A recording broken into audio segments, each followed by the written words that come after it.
ومن سيئات أعمالنا من يهد الله فلا مضل له ومن يضلل فلا هادي له أشهد أن لا إله إلا الله وحده لا شريك له وأشهد أن محمدا عبده ورسuluh.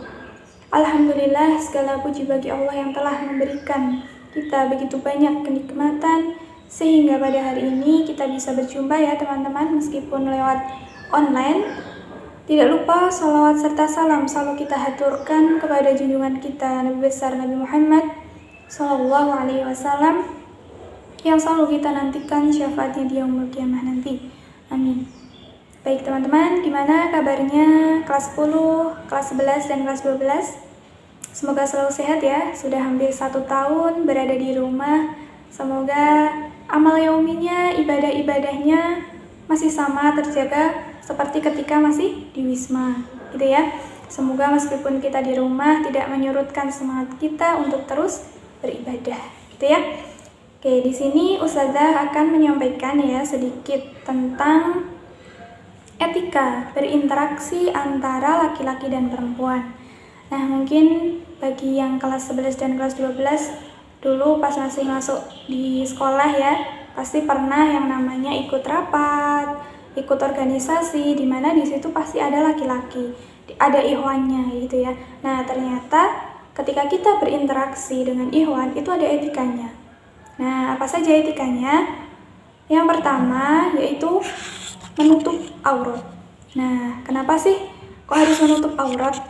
Nah, pasti teman-teman juga sudah pada tahu ya, kalau seorang muslimah, seorang wanita itu wajib menutup aurat ketika berada di depan orang yang bukan mahramnya gitu, terutama laki-laki gitu ya. Makanya kita harus menutup seluruh aurat kita kecuali muka dan telapak tangan gitu ya.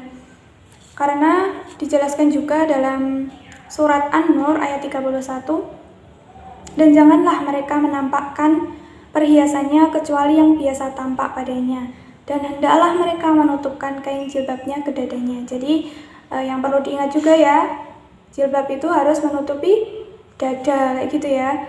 Kalau dulu ya pas di sekolah itu seragamnya pasti menutupi dada gitu ya. Nah, nggak tahu nih kalau di rumah ya, semoga tetap istiqomah untuk selalu memakai hijab yang lebar ya, yang menutupi dada gitu ya, supaya aurat kita bisa tertutup secara sempurna gitu ya teman-teman.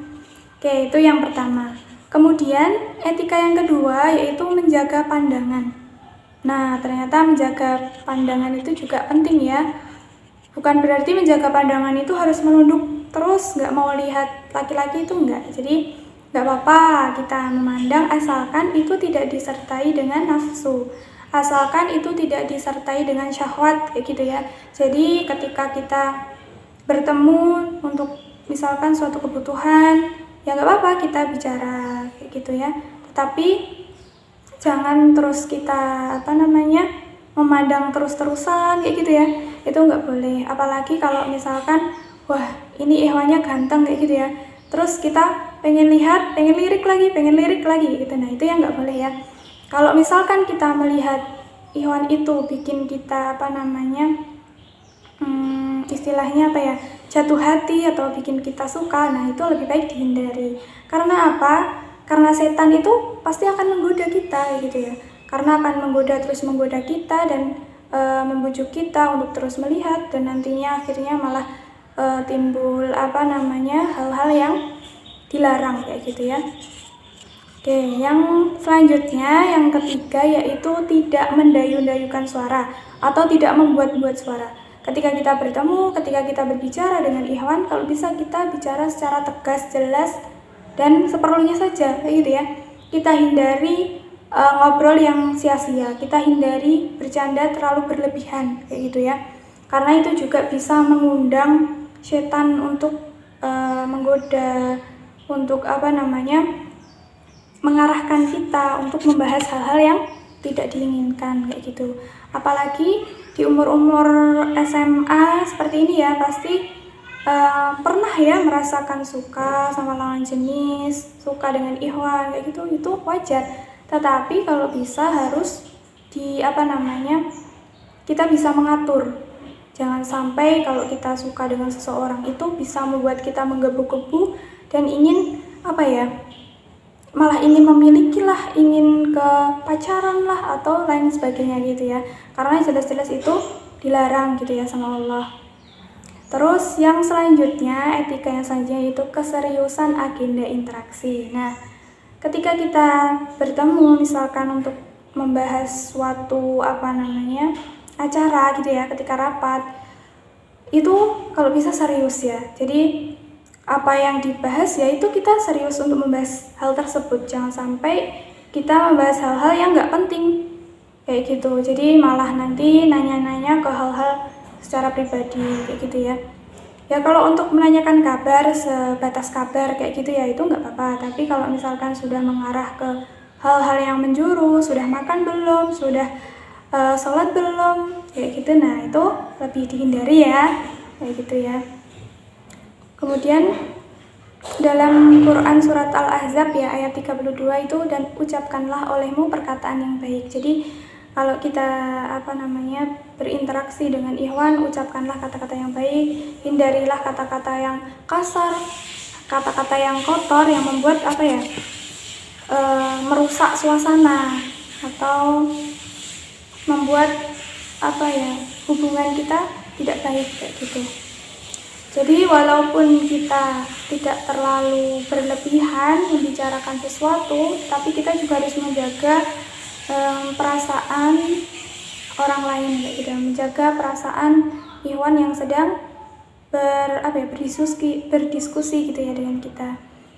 Kemudian yang kelima yaitu menghindari jabat tangan pada situasi umum. Kalau ini pasti teman-teman sudah paham ya. Kalau kita dilarang untuk bersentuhan dengan non mahram, bersentuhan dengan laki-laki, apalagi berjabat tangan kayak gitu ya. Tetapi ada juga membolehkan, ada beberapa pengecualian kita bisa bersentuhan atau berjabat tangan. Kalau pada zaman Rasulullah dulu seperti dengan budak kayak gitu ya, atau dengan orang tua yang sudah tidak memiliki nafsu kayak gitu. Nah itu tidak apa-apa. Kemudian yang selanjutnya yaitu yang keenam ya, memisahkan laki-laki dari perempuan dan tidak berdesakan. Jadi kalau misalkan ada agenda yang dimana di situ ada laki-laki dan perempuan, harus dipisah ya tempatnya, jangan sampai menggerombol jadi satu antara laki-laki dan perempuan, itu tidak boleh ya. Misalkan laki-laki berada di depan, perempuannya berada di belakang kayak gitu. Jadi mengelompok laki-laki dengan laki-laki, perempuan dengan perempuan kayak gitu ya, jangan sampai berbaur. Itu juga dilarang kayak gitu ya.